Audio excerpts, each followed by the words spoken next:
Анита Христова Трифонова. Секирата. Мои стихове.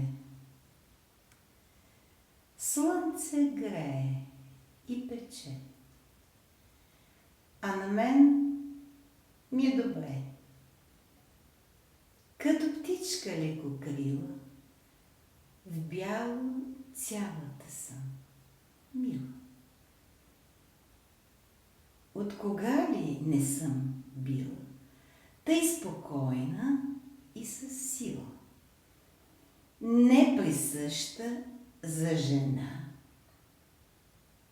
Аз посрещам днес врага.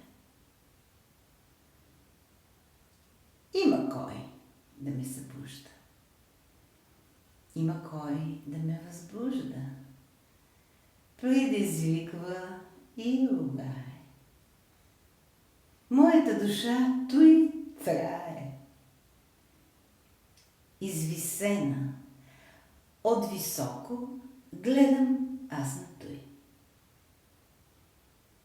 Апропо, искам да ви споделя, така без да се срамя. Всеки дневно се зареждам. Не хабя се, не увреждам здраве си. Зато мой, враг мой, добре ме чуй и цървула си изуй. Бог е с мен и в светлина ми огрява днес деня. Дава ми крила за крила, жива вода пия, съм пила.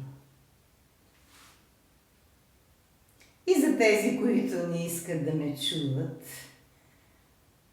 защо ли, досетете се. Повтаря.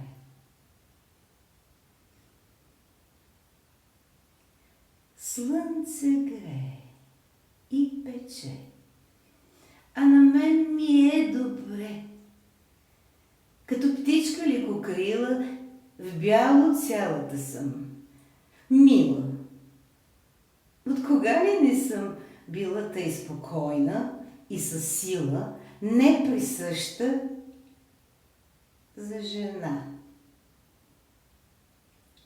Аз посрещам днес врага.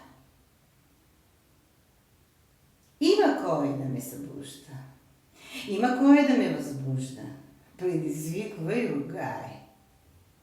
Моята душа туй трае, извисена от високо. Гледам аз на туй. Апропо, искам да ви споделя, така без да се срамя. Всекидневно се зареждам. Не хабя се, не увреждам. Здрави си за туй гной. Враг мой, добре ме чуй и цървула си изуй. Бог е с мен и в светлина ми огрява днес деня. Дава ми крила за крила. Жива вода пия, съм пила,